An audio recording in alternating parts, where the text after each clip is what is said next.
উম, আসসালামু আলাইকুম।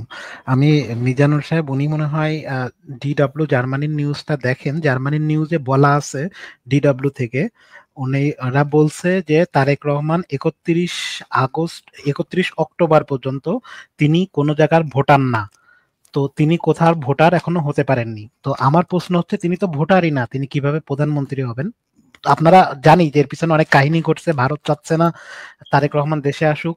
তো এর পিছনের কাহিনী হচ্ছে, তারেক রহমান যে সময় গেছিল সেই সময় কি তার পাসপোর্টটা ছিল? পাসপোর্ট তো ছিল। তো আপনি তাকে পাসপোর্ট দিচ্ছেন না, তার মাকে ভিআইপি সুবিধা দিচ্ছেন, তাকে দিচ্ছেন না। মানে আপনি স্যার, আপনি জানেন আমরা কোনো রাজনৈতিক দলের না। তো দেখা যাচ্ছে যে তারেক রহমান দেশে আসুক, তার পাসপোর্ট ফেরত পাক। দেখেন, আমি পার্সোনালি জার্মানিতে থাকি। আমি হাসিনার আমলে 10 বছর পর্যন্ত, আমার বাপ মারা যাওয়ার সময় আমি দেশে যেতে পারিনি। 10 বছর আমি কিন্তু কোনো রাজনৈতিক দলের না, তারপরেও দেশে যেতে পারিনি।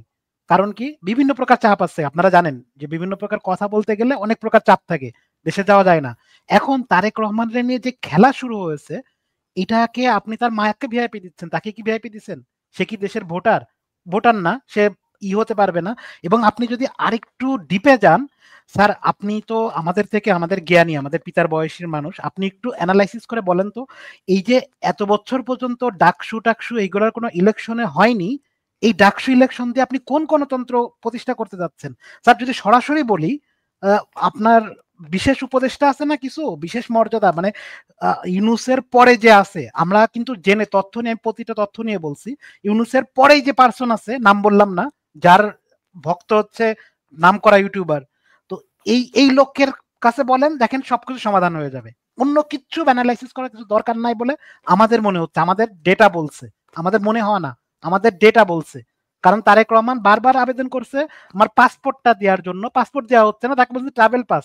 ট্রাভেল পাস কাকে দেওয়া হয়? আপনি কি, সে হুম। কি যে সময় বাংলাদেশ থেকে ওখানে গেছিল, তাকে সে ভিসা নিয়ে পাসপোর্ট নিয়েই তো গেছিল, সে পাসপোর্টটা কই গেল? তার তো সেটা থাকার কথা ছিল। জি, থ্যাংক ইউ।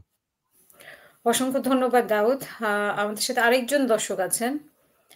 এনামুল, আপনার প্রশ্ন বা মতামত প্লিজ। জি, আসসালামু আলাইকুম হাসিনা আপু। আশা করি ভালো আছেন এবং শ্রদ্ধেয় স্যার, আসসালামু আলাইকুম। আসলে বেগম জিয়া তো আসলে কোন রাজনৈতিক দলের মানে এখন উনি আসলে কোন শুধুমাত্র বিএনপি তে অবস্থান করে না, আসলে উনি এখন আমাদের জাতীয় সম্পদ। তো আমরা চাই আল্লাহ যেন ওনাকে উম, আরো হায়াত দেন, আমরা এটাই চাই। আর তারেক রহমানের যে বিষয়টা, যে আমাদের এক দর্শক ভাই যে বলল যে ওনার যে মানে পাসপোর্ট দিচ্ছে না বা কি কি, আসলে উনি তো নিজে ক্লিয়ার করেছে যে আসলে মানে সরকারের তরফ থেকে যদি হয়, উনি নাম বলো যে হ্যাঁ সরকারের তরফ থেকে আমাকে মানে আসতে দেওয়া হচ্ছে না, তাহলে দেশের সাধারণ জনগণ মাঠে নামবে, আমিও জামাত করে আমরাও নামবো মাঠে, কেন নামবো না? অবশ্যই ওনার অধিকার আছে, ওনার বাবা হচ্ছে এই দেশের স্বাধীনতার ঘোষণা দিয়েছে, ওনার মা তিনবার প্রধানমন্ত্রী সাবেক, এবং উনি নিজে একজন রাষ্ট্রনায়ক। অবশ্যই ওনার